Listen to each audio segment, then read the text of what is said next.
In conclusion, part number 6 here, this is what the hell do I do now?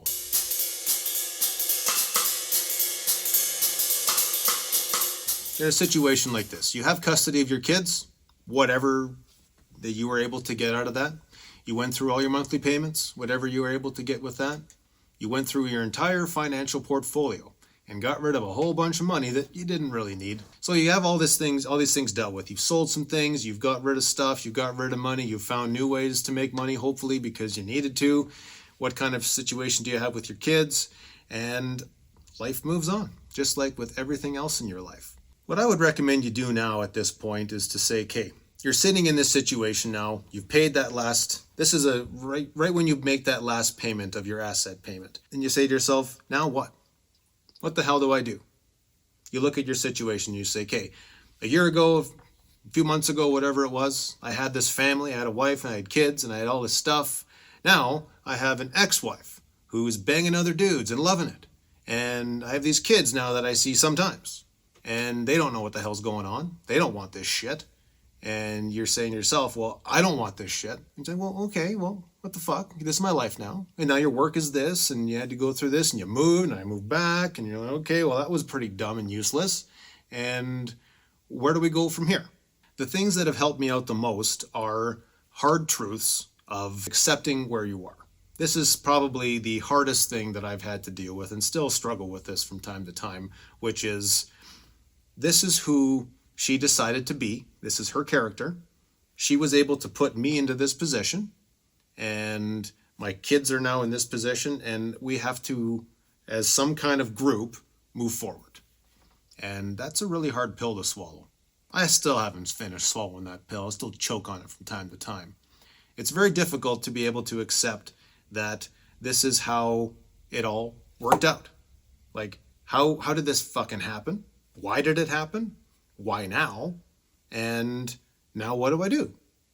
So this acceptance thing, I think, again, journaling really helps with this as far as how am I feeling today on whatever I'm writing about. Trying to look at this situation from an outside perspective. If your friend was going through this, your brother's going through this, some guy on the internet's going through this, whatever it is, and to say, how would I put myself in that position and what would I do with that information? Okay, this is my life now. What the fuck do I do? Acceptance of yourself, acceptance of your situation with your kids. It's a really weird thing to be in, where if I can recommend anything to you is being able to accept her for who she is, for what choices that she's made for the entire family, and being able to say it's okay. Being able to look at this woman and saying, yeah, you did what you did, and that's okay. And you're you now, and such is life. One of the things you're going to look at is, throughout the process of asset division mainly, is you're going to see the word equalization quite a lot, which means I'm giving equality to someone who doesn't have equality. We see this on the internet from time to time from a certain gender. Okay, great, go for your equality. When you're on the receiving end of equality, it is awesome. It's rad to get equality. You owe me this. And you're like, okay. And you're like, yeah, it's all mine. I get equality. I fought for something. When you're giving equality, it is a very different situation of giving somebody something that they don't deserve, they didn't work for. Do your best to accept this situation and to say, I've been put here by, whether it's God, whether it's your ex-wife, and you can blame other people, or you take full responsibility for yourself and say, I put myself here. Whatever it is, you have to deal with it today, and you have to have some kind of a plan moving forward for you, for your children, and to regain your assets, because they took quite a hit. That's no joke. I didn't just not do anything to contribute to this. I contributed to this situation by my thoughts and my feelings becoming my words and my actions.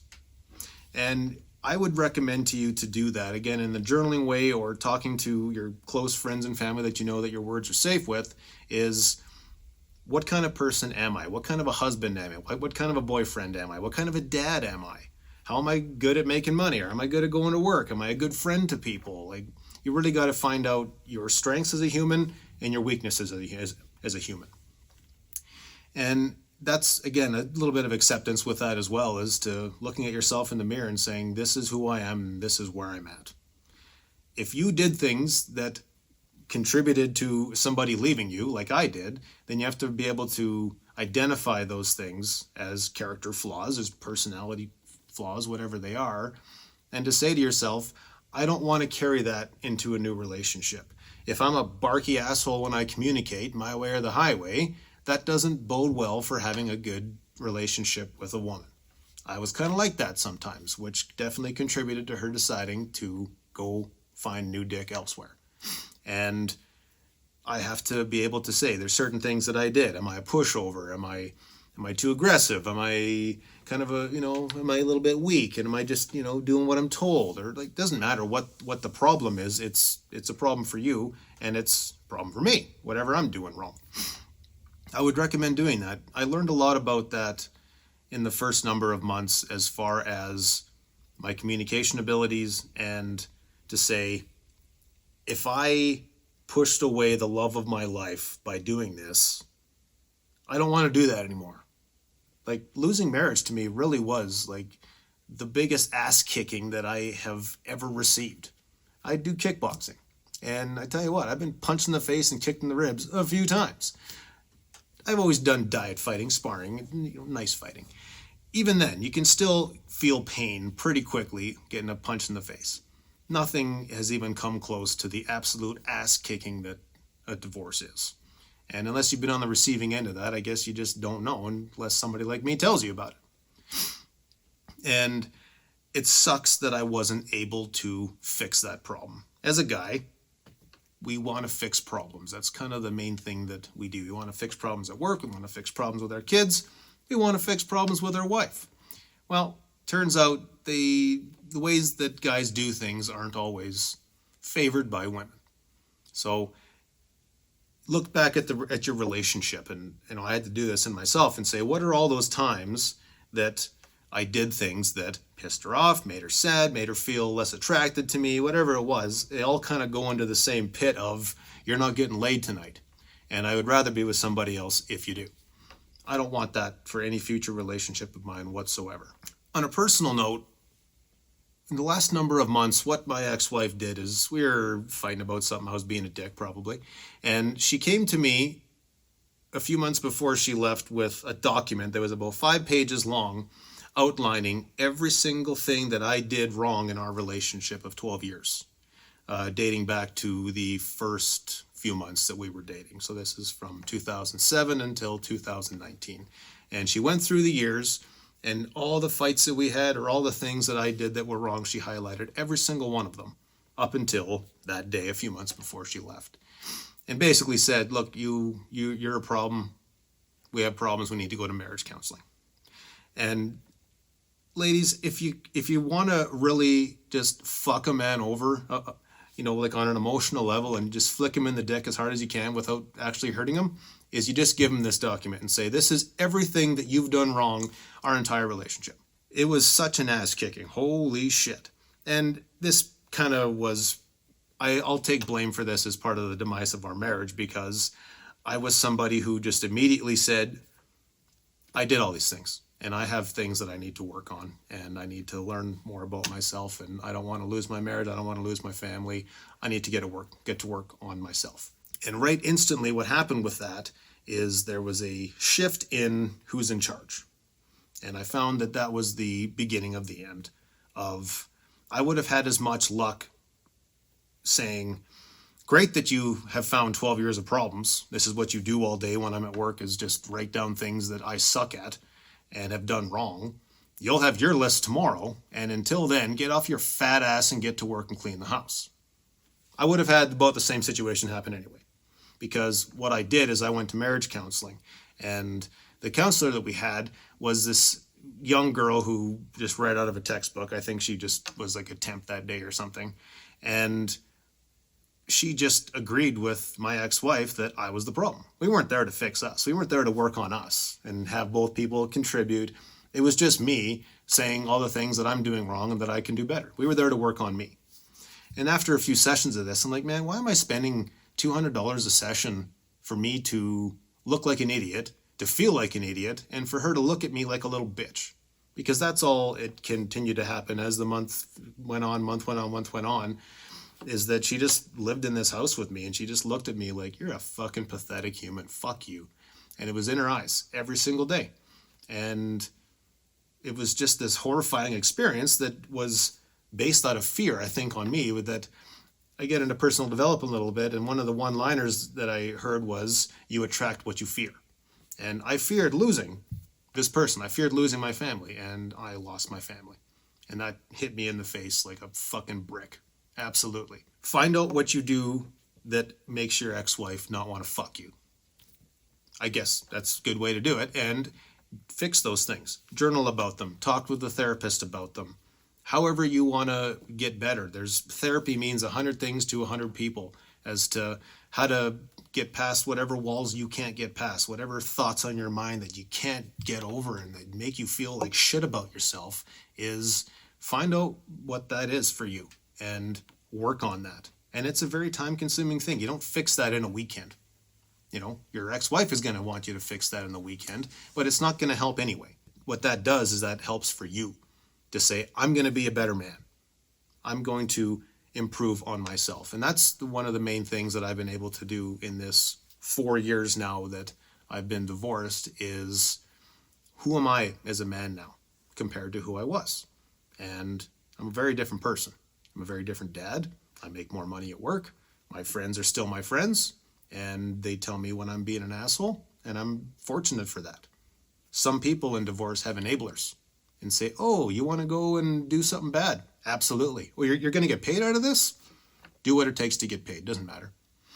I got people on my side that said, are you sure you want to think like that? Are you sure you want to say that? Maybe that's not exactly how you should be doing there, grumpy old drunk Brett. Don't do stuff like that. So I'd always recommend doing that. The problem with that is that it takes a long time and it's very hard. It's hard on your brain, it's hard on your heart, and it's all hard because you'll find out there's a shitload of things that I'm not good at. I'm not good at this, not good at that, not good at this, not good at that. Don't focus solely on what you're not good at because you have things that you are good at over here too. And you have to multiply those and get stronger at those. Anybody who ever talks about personal growth, not very many people talk to you about how fucking hard it is. And it's a constant grind of, I feel good today, I feel like shit today. It's all over the place all the time, and it's pretty constant. I will say that now that I'm on this, healing journey now of 4 years, it's time to kind of, quit being mad at your ex-wife, just forgive and be free and go live your life. I've had a lot of good things happen to me since this time. We talk a lot about in the divorce world about money, as to how she loves your money more than she loves you. Fact. I went through that same shit. My situation is that I lost about $120,000 all in. So she got, for alimony and assets, she got $68,000. She got a vehicle worth about $27,000, and then she got RSPs of mine worth about $25,000. 120, give or take, whatever that math is. So that plus lawyer fees, I think my lawyer cost about $15,000, which as far as divorce money goes is actually like not that bad at all. All the child support and daycare and stuff that I paid for, I'm in well over $200,000 at this point. Remember that house I was talking about in a previous video, that Strathmore house? I bought that house for $190,000. It was the cheapest house ever. For whatever reason, I sold that house this year in 2023 for $304,000. Made 114 grand off of that. Plus, of course, I had a tenant in there for 2 years paying the mortgage, and I lived there and paid a mortgage for a year by myself. So I walked away with almost the entire amount of money that I lost in that divorce. The house that I kept in Calgary, that my ex-wife was very hoping that I would sell, went from about 380 grand as to what I paid her out for. It's now worth well over $500,000. So you get another huge gain of that. The vehicle that I lost was a 2014 Toyota 4Runner. Hell of a vehicle. I would recommend them to anybody. Just terrible on fuel. She got this vehicle in that and has replaced it 3 times since. I've been able to get a newer one, a newer, better one. I lost an RV. Now I have a motorhome. And why these things come up and come into play in my life, I have no idea. Most divorced men have to deal with eating shit for years and years and years and years. Mentally, they are not the same people. They don't know how to make money anymore. They're beat down emotionally, mentally, financially, spiritually, screaming at God all the time, why me, why me, why me? Why did I get put in a position where I'm way better off now than I was before? By the grace of God is the only thing I can tell you. I have no idea why I was put in this position where the timing of it, where she got paid right before COVID inflation just did this to everybody's bills. Everybody's bills, all the food that you buy, all the gas that you buy for your car, your rent, all your insurance, everything just went like this. So that 120 grand that she got ain't shit, because now it turned into whatever percentage, 190.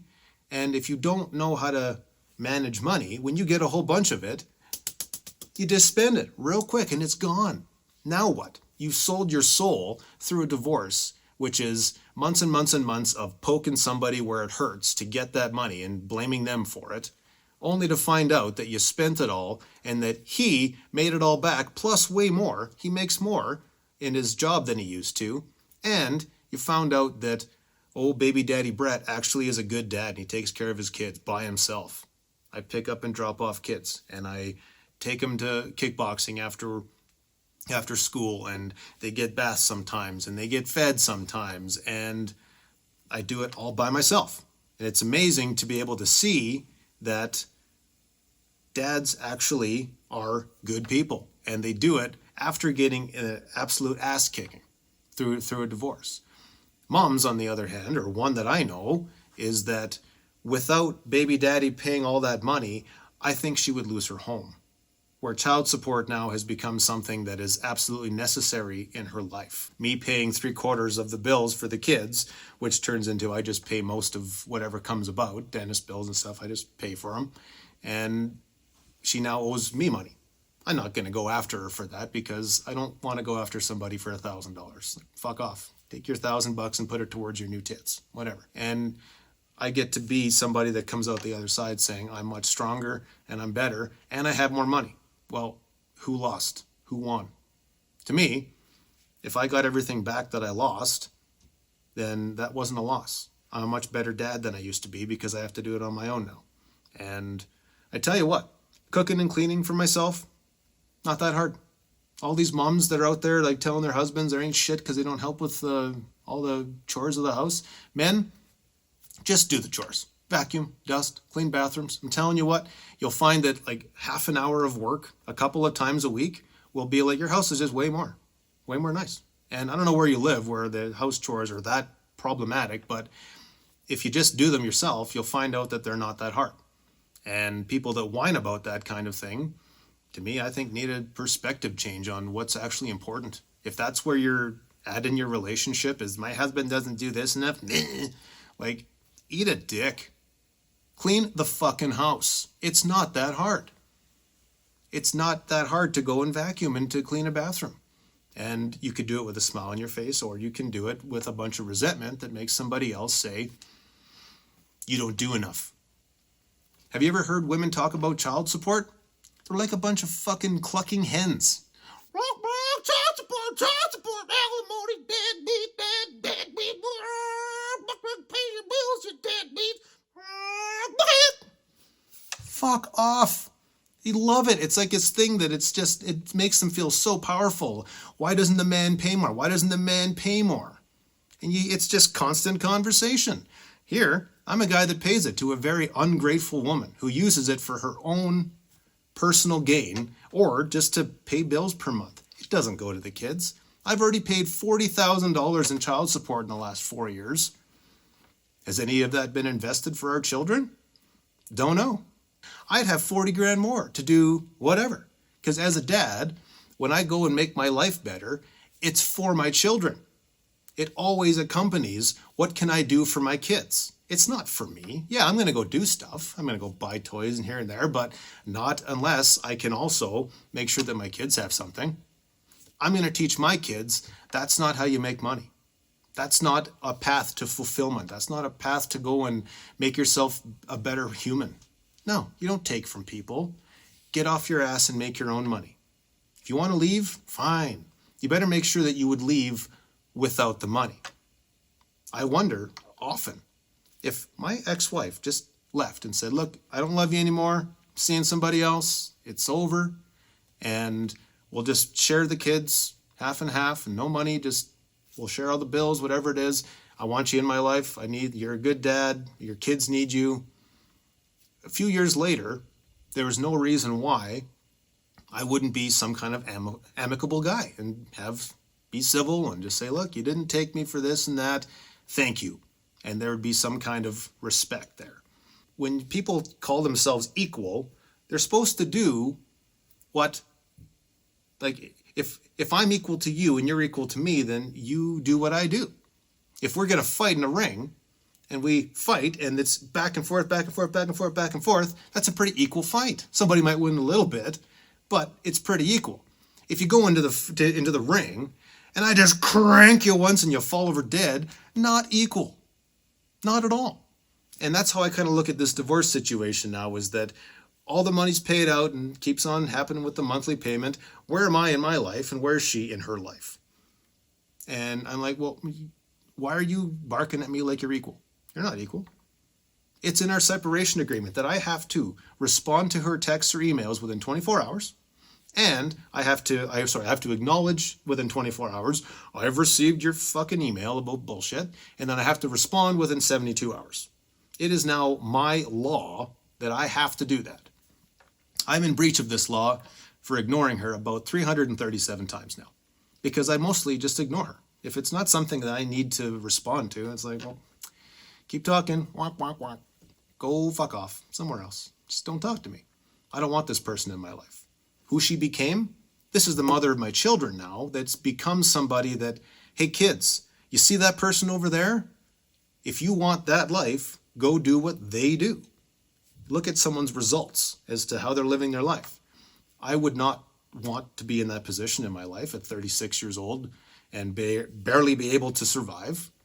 I would look at myself in my situation at 41 years old and say, went through divorce and he still has that and still has this, made all that money back, did this, learned this about himself. And he's like, yeah, he's got a funny haircut, but he can't really help that.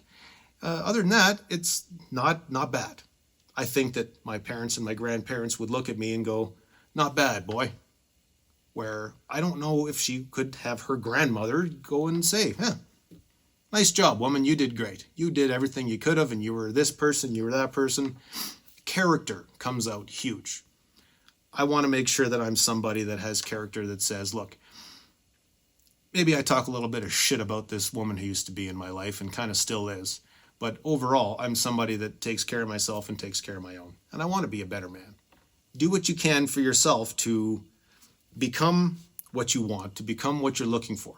For guys going out into the world now, is one of the main things you're going to have to look at is, besides becoming this 2.0 version of yourself, which takes a long time, is dating. Okay, great. Everybody wants to go get laid and have fun with each other. Great. You'll find that things are not as they used to be. And what I would recommend to you with this is talk to other single people first about their experiences, people in your life, your cousins, your friends, whatever it is, and find out there's just a whole bunch of little things that are very different. The online dating thing has really changed how people perceive dating, because what I find is that it's very fake. I don't know, I don't date guys, so I don't know what they're doing on the internet, but for women, they use all these filters and all this makeup to make themselves look far better than they actually are. And they take pictures in such a way to say that their ass isn't really that big. And then they show up on the date and they're all haggard with a big fat ass. And you're like, well, I didn't see that in the picture. The reality of the situation is that expect things to not be as you remember them to be. Whether you dated 2 or 3 years ago, whether you dated 20 years ago, it is very different than it used to be. Don't talk about the things that are going wrong. A lot of people like to talk about their exes. Women love talking shit about their ex-husbands. All the court stuff they had to do, they're still fighting over shit 5 years later. It's a very constant thing that I've come across, where just sit back and let her talk. And Learn about dating in 2023. There's a lot of people who do. I'm not the guy to really. I don't have a bunch of success with it, although I have met a handful of good women. Talk to people or listen to videos rather of people that have gone on a ton of dates, and you'll see a lot of constants that kind of happen. And don't talk about your past. Nobody. It comes out anyway eventually. Be as honest as you can be with yourself, especially if you're going to go to the online thing about, show them your bald head. If you got a fat gut, do your profile shot and show them your fat gut. Be as honest as you can about who you are. You'll have a whole lot less people that are going to be talking to you, but I think that it'll also bring you the right people. Find that out for yourself as to what kind of person do you want to date. You're going to find out there's a lot of good things about your ex-wife, and there's a lot of not so good things about your ex-wife. Take the good things that you remember that are good. Put them in, make them into a human. Physically, what do you want? Financially, what do you want? Mentally and emotionally, what do you want? Spiritually, what do you want? What does this person believe in? One of the biggest things for me now is finding a God-fearing woman that says, my actions, my past, how I think, all have consequences. Not this zero accountability, it's all your fault shit. You'll find that a lot. For me, that's not what I'm looking for. Find that stuff out about yourself and write it down and just kind of design the best human that you can actually think of, and then do what it takes to become that. Because we don't attract what we want, we attract what we are. And if you can look at that saying and just say, okay, if I want this awesome, amazing woman, or the best that I can get, whatever it is, do what it takes to become the best version of you. With that acceptance of all the stupid shit that I do in a relationship, work out, eat right, physical health. It's always important. People are always going to like someone who's more in shape.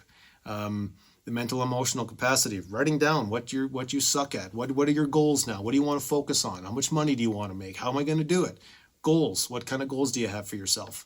Spirituality stuff. What do you believe in? And what do you want your partner to believe in? Going out and getting laid from random people. Some people can find some kind of, comfort in that, I guess. I found it to be very short-lived. Is that it's great for an hour, but then afterwards is like, great, that was kind of gross. Now what? What was her name again? I don't know. There's not a whole lot down that road for me. If you can do better and find that giver, I'm more into finding about who the people are for me. And I'd recommend that to anybody, is put time into quality over quantity. Don't dwell on the past too much, if you can, because for me, it always brings me down a little bit. I would always recommend, again, the journaling thing of writing down how you feel today. Great that all this stuff happened. If you sit on the problem, if you stay focused here, you attract more of that into your life. That person becomes the same. Learning how to forgive, learning how to say, look, I contributed to this too. You did this and I did that. Do what you can to forgive people and to move on with your life. That's the best thing I can say to you. It's the hardest thing that I've ever had to deal with, and I'm still not there. I'm unable to forgive this person entirely. But you just keep chipping away a little bit, and eventually you're going to find yourself in a position where, hopefully, the money doesn't matter as much anymore. It's affordable. Somehow, right? And she doesn't get consequences for all this stuff. I'm like, maybe she will, maybe she won't. Forgiveness means it's not up to me anymore, and I don't want to have it fill my mind anymore.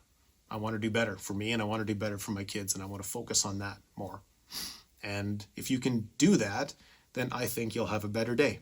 In closing, if there's something that you're going through as a person that you think that I can help with, let me know. Shoot me a message, whatever it is, leave a comment. These videos are meant to help people going through what I went through. If you find that you don't like something, well, you can also leave a comment, and maybe somebody will agree with you as well. It's not meant for that, though. It's meant for people saying, I'm going to have to deal with that. Oh, great, I have to go and get all my shit together to go get rid of it all. Yeah, this is what this stuff is meant for. So I'm here to help. That's what I wanted to do. I don't want to make money off of this. It's simply to put information out there. If you're going to go through this situation, here are some things that I dealt with that maybe can help you move your case along a little bit quicker. If you got this far, thank you very much for watching. My name is Brett Duncan. If I can help, shoot me a message. Thank you.